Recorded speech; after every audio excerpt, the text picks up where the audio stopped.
Hello and welcome to a new week of meals. I am starting off with a ground beef dish here. This is kind of an adaptation on something that my mom used to do. She used to do a chuck roast in the oven with these ingredients, but I'm just going to make it ground beef style to make it a little bit easier on the stovetop.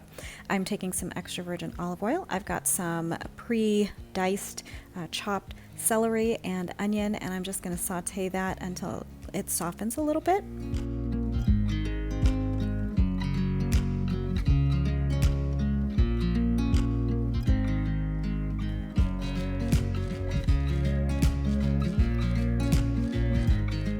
Once the onion and the celery has had a chance to soften a little bit more, I'm just going to make a little bit of a space in the middle here, and I'm going to add my ground beef. I am using 80, I believe it's 80-20.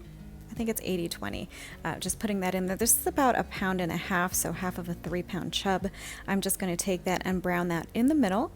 And once that is all more or less nicely browned or almost completely browned, I'm going to mix in the onion and the celery with the ground beef, and that is going to continue to cook until the ground beef is fully done.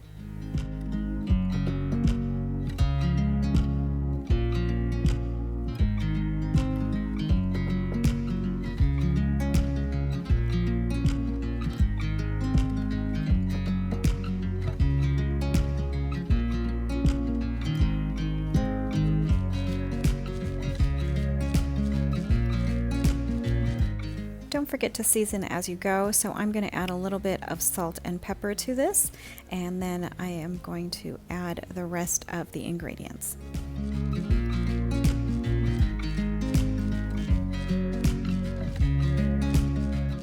Here we go with a can of cream of mushroom condensed soup. I'm just using the Great Value brand here. I'm just going to mix that through. It's almost kind of like making one of those easy beef stroganoff dishes, but we're not going to add mushrooms. I've got some of that celery in here. And then to add to this, my mom usually adds a packet of onion soup mix. That's always a good combo, onion soup mix with the cream of mushroom. So I'm going to add that shortly, and I will end up using the entire packet.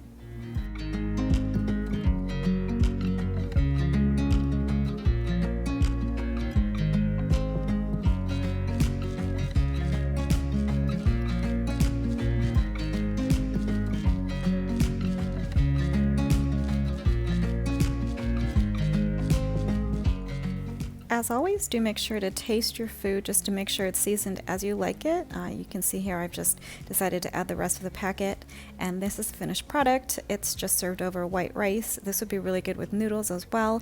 Again, try this as a chuck roast version in the oven and it's really good, but that was our dinner for the first night of the week.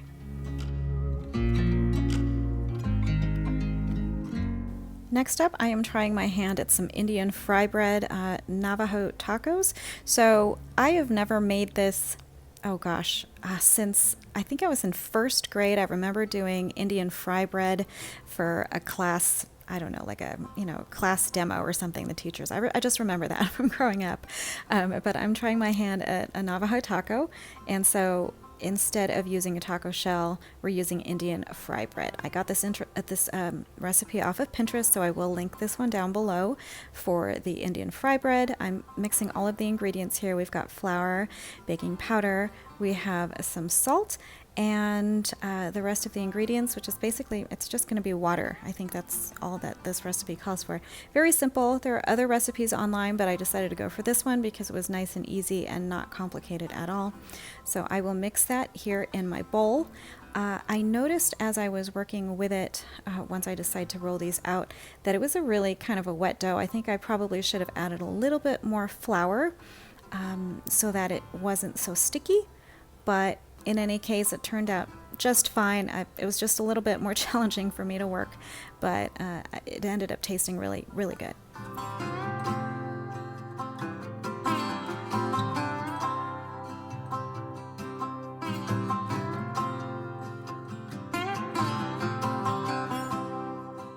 You can see here the dough is still kind of wet. Pretty sticky. I'm going to cover this with some saran wrap, some plastic wrap. Just going to set that aside for just a few minutes per the recipes. So just take a look at the instructions in the link below for the recipe. And then I'm going to set up my cutting board here. I'm just going to flour it so it doesn't stick in theory. So it doesn't stick in theory. And then I'm going to, I think this made, I want to say 6 to 8 pieces of bread. You can see in the background here it's still really soft, so I should have added a little bit more flour, but this was my first time using this recipe. So I'm adding a little bit here to my hand so it doesn't stick. I'm going to roll these up in little balls, and then I'm going to flatten those out to make my fry bread.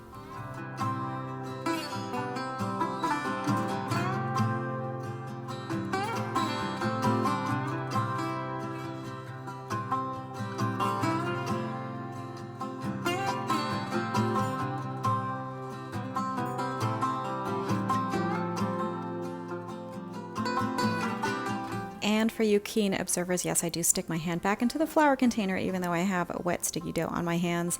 I make sure not to get any of the dough into the flour container, but you know, if that bothers you, don't do as I do. Just pour it into a separate bowl so you don't, you know, get that messy. Made sure to dust my rolling pin as well so that it didn't stick, but it still stuck a little bit. So just kind of work it a little bit better, more carefully so that you don't rip up these pieces of dough. So I'm going to do that for all of the pieces of fry bread that I have. I'm going to take a plate in just a second and kind of stack those on top of each other.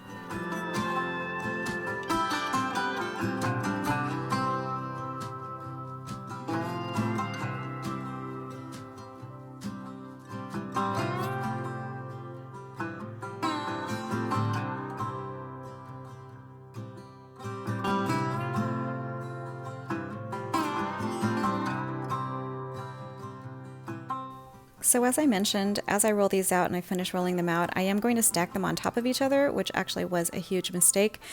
They ended up just sticking to each other. So I don't recommend that you do that, or if you do decide to stack them, I would put a piece of like parchment in between, wax paper, something to keep them separated. But yeah, I ended up just making one big blob again and just kind of ripping them up and flattening them out with my hand. So I kind of did double work here, but those are the finished what do you call them, pieces of dough that I flattened out. Here to my skillet, I've got my heated oil. I've put one in here and I'm just going to fry until golden brown on one side. I'm going to flip it over and continue to cook until the second side is done, and then I'm going to drain them on, you'll see in the background here, my little cooling rack on top of a plate, so it kind of drains a little bit.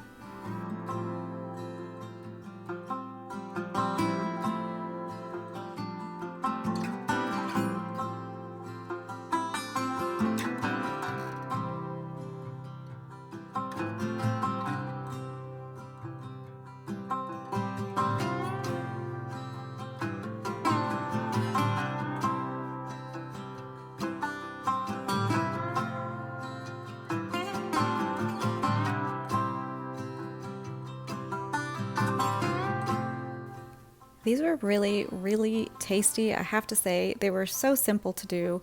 Not a whole lot of ingredients, but really, really good. Especially when you kind of shallow fry them here in the frying pan, you know, that nice crispiness that it gets with that oil. I am making this a vegetarian version, so you could add ground beef toppings, any kind of taco toppings that you like. So ground beef, I'm going to use some refried beans and other ingredients that I happen to have on hand. But yeah, these made a really good base. Colin really enjoyed them. Rob really liked them. We all really liked them. So I think when I do this in the future, I will streamline it a bit and just make sure my dough isn't so sticky so I don't have a hard time. So there you go. I've got some crema on there. Again, this was meatless, so I've got refried beans, tomatoes. I have some avocado that I smashed up like a guacamole. What else did I put on there? Taco sauce. I think I served my taco sauce, and that's what it looks like on the inside. You can see nice big sort of bubbles in there, so it was nice and fluffy. Again, really, really good. I will make it again. Next meal couldn't be more simple. I have some sauerkraut and Bratwurst that I'm going to serve. I'm going to heat up the sausages on the stovetop here. They're already pre-cooked. Just put it together. I warmed up the sauerkraut with some butter, served it with some sourdough bread because that's what we had, and a little bit of mustard for dipping if you like, and that was our dinner for the next night.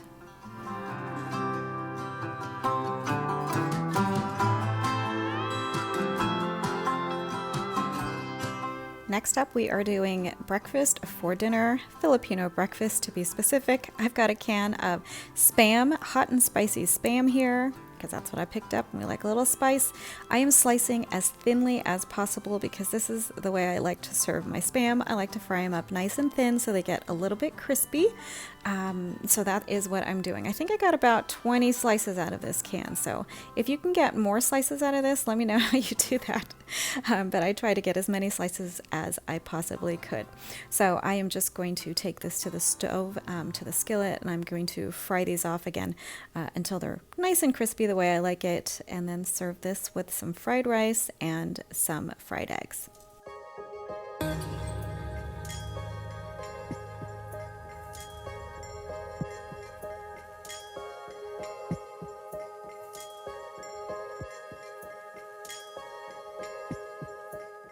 And here I have already flipped this over once, so I'm just going to do another little flip just to see how they're doing on the other side again.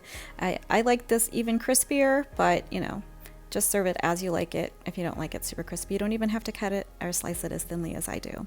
So I'm going to make the fried rice here. I have some leftover white rice from takeout. So this was actually Father's Day leftovers. So I'm just going to heat that up. Cold rice is always best to use rather than fresh rice because that's just too wet to fry. But I'm just going to warm this up. I'm going to add some olive oil to it, season with garlic powder, just a little bit of garlic powder, and then I'm going to add some oyster sauce. That's how I usually like to do it. Obviously, you can use fresh garlic. You can add that to that, but I'm just using garlic powder here, just a little bit to give it extra flavor. And then that is pretty much ready to go. I'm going to serve this again, as I mentioned, with some fried eggs.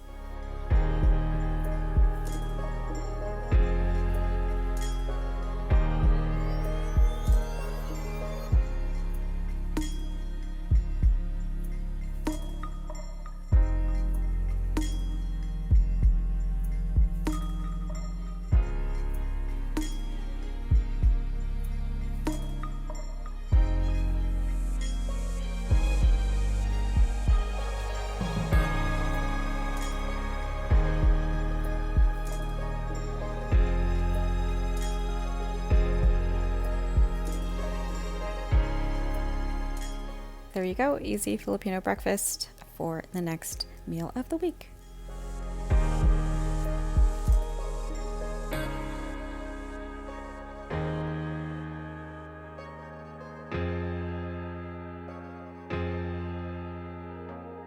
Last up, I am making use of these packets of Madras lentils from Trader Joe's that I actually got off of my Buy Nothing group, so those were free.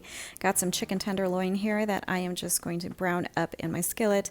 I'm going to chop that up, add it to the lentils, and serve it over rice, and that will make the last meal of the week that I will be sharing with you. And you'll see it's so simple, really, really easy. Actually, the packets were really delicious, so I would totally buy those.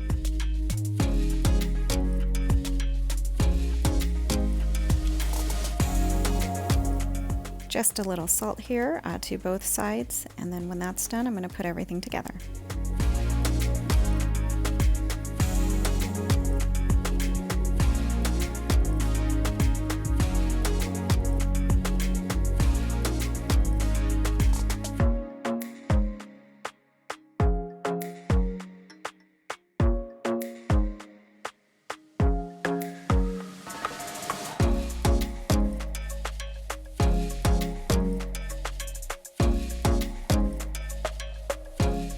So here are the packets of the lentils. It was actually just me and Rob tonight.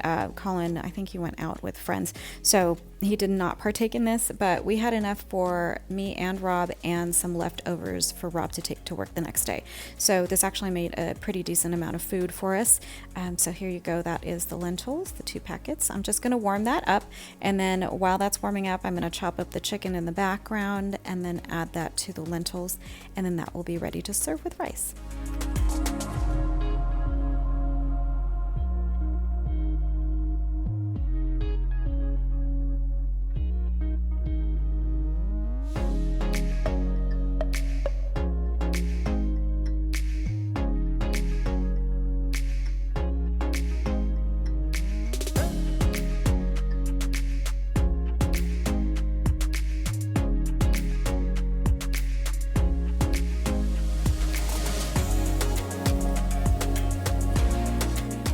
And here you go, super easy. I probably could have served this with maybe some palak paneer again that I could have made or purchased, but this was nice and filling. The lentils, you know, nice and hearty, and then we've got some chicken there.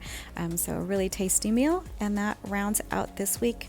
Hope you guys enjoyed, and I will see you in the next video. Take care until then.